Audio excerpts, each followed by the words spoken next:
Good morning. Welcome back to Marty's Tying Bench. This morning's pattern is an Icicle Pheasant tail.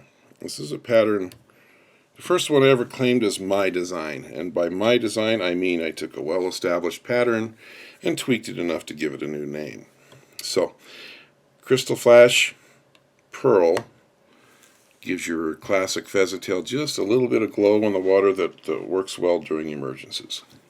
This is a size 14 Riki 070. It's kind of small for a 14. The typical sizes I like to fish this are 16s and 18s, so this is a good compromise for demonstration purposes while still being a fishy size. The thread is 8/0. This happens to be Montana fly. UTC or uni thread will be fine. As I said, the flash material is Krystal Flash in pearl. You can use a lot of different colors on this. There's some browns and olives that I like, but this thing has worked so well with pearl that just kind of out of deference to its history with me, I stick with pearl. Now I'm going to take 2 strands, fairly long, so I can tie several flies with it. But I'm going to set that down and tie it in up here where I started my thread, but these are my tails, so I'll kind of measure them now.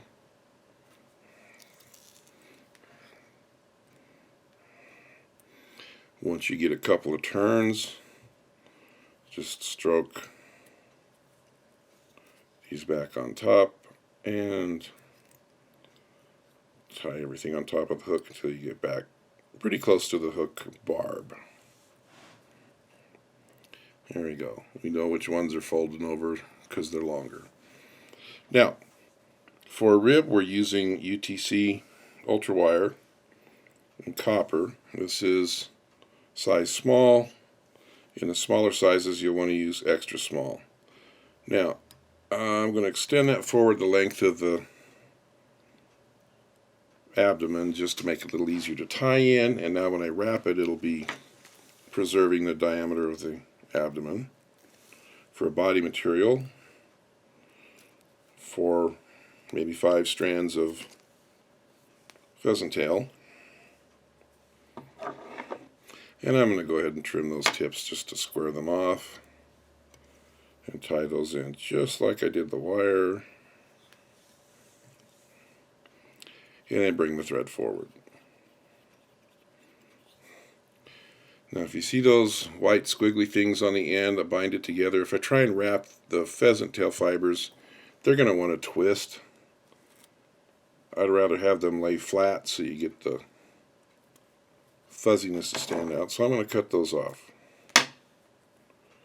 Now as I wrap the pheasant tail, each time I change hands, the pheasant tail fibers get a chance to flatten out.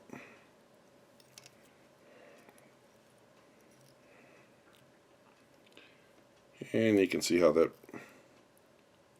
lets it stay fuzzy.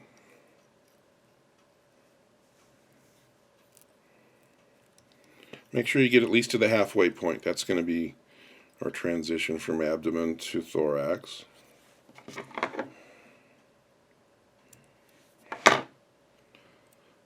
Now the Krystal Flash, I want it to be flat on the back, so I'm just going to gently stroke that few inches of it that I'm going to tie in. They may stack one on top of the other, and that's fine.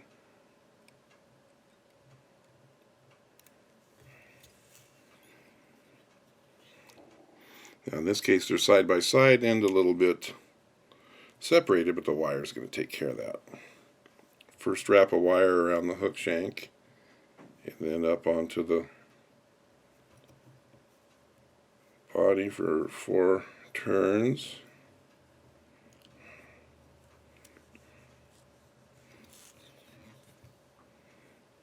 See how that kind of pulled those flashy strands together? You just want some flash up there. This does not have to be absolutely perfect. Now, I'm going to fold this back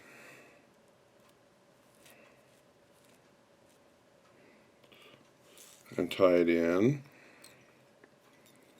And what I've done here is I've now got 4 legs here and 2 up here if I want to use all 6. I think 2 legs on each side is enough. I'm counting on the fish not being able to count. So, I want this to be back in the middle. My proportions here are going to be 1/3 tail, 1/3 abdomen, 1/3 thorax. Now, I'm going to use Peacock for the thorax. And 1 strand is enough here because I'm going to reinforce it. Just tie it in gently there at your midpoint. Make a couple of wraps forward. Save some room up here behind the eye because we've got some mylar to fold that will take up some space. Now I made a couple of turns back to the middle. 2 turns right in one place to tie it off. Then palmer 1 or 2 through the peacock until you're at the front. And the peacock is armored. It's not going to go anywhere. Now, I want my wing case to be kind of flat, so I'm going to once again stroke those and lay them over the top, and then with my left hand lay the thread over. And there's my wing case. Couple legs on that side. Pull the other 2 towards me.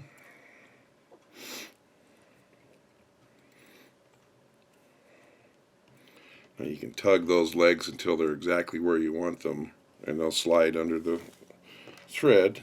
Then you do your whip finish.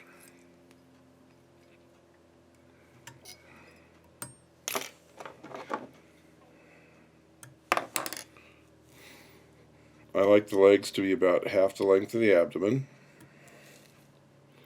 And now that I've shortened up that abdomen, my tails look too long.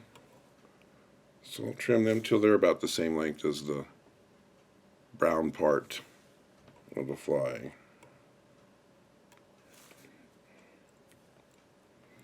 There you go. You'll get a lot of your strikes on this one at the end of your drift when you lift it towards the surface. This looks like an ascending Baetis, and they like it at that point. So, icicle pheasant tail. Have fun.